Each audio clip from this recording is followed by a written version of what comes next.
लक्ष्मीपति विष्णु भगवान की जय। तो दोस्तों चलिए आइए जानते हैं कि 2023 अक्टूबर में पितृपक्ष की इंदिरा एकादशी कब है और पितृपक्ष की इंदिरा एकादशी की कथा। तो दोस्तों यह कथा पूरी सुनिएगा, तभी आपको पुण्य मिलेगा और लाभ होगा। तो बीच में इस कथा को मत छोड़ना। तो चलिए सुनते हैं कथा। यह एकादशी सबके पितरों के पापों को नष्ट करती है तथा पितरों को अधोगति से मुक्ति देती है। इस इंदिरा एकादशी की कथा सुनने से ही वाजपेयी यज्ञ का फल मिलता है। इंदिरा एकादशी व्रत 10 अक्टूबर 2023 को है। प्राचीन काल की बात है। सतयुग के समय में महेशमती नाम की एक नगरी में इंद्रसेन नाम का एक प्रतापी राजा धर्मपूर्वक अपनी प्रजा का पालन करते हुए शासन करता था।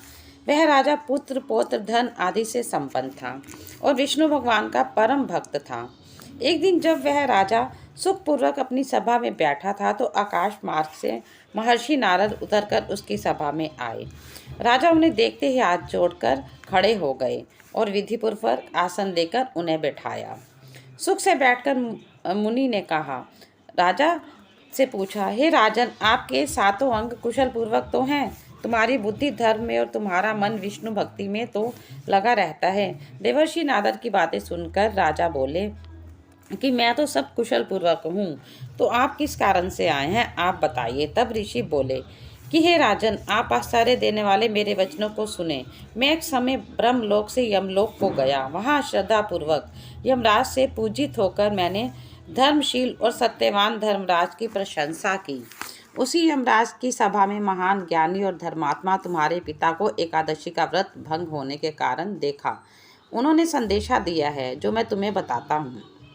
उन्होंने कहा है कि पूर्व जन्म में कोई विघ्न हो जाने के कारण मैं यमराज के निकट रह रहा हूँ। तो हे पुत्र, यदि तुम आश्विन कृष्ण इंदिरा एकादशी का व्रत मेरे निर्मित करोगे तो मुझे स्वर्ग की प्राप्ति होगी।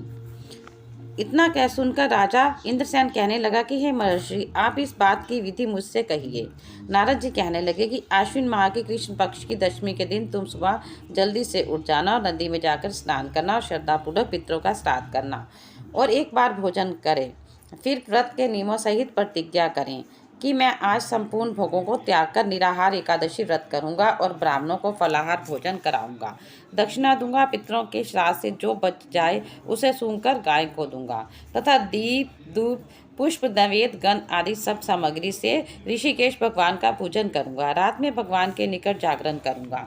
द्वादशी के दिन प्रातःकाल भगवान का पूजन कर ब्राह्मणों को भोजन करवाऊंगा। नारद जी कहने लगे, हे राजन, तुम विधि विधान से एकादशी का व्रत करोगे तो तुम्हारे पिता अवश्य ही स्वर्गलोक को जाएंगे।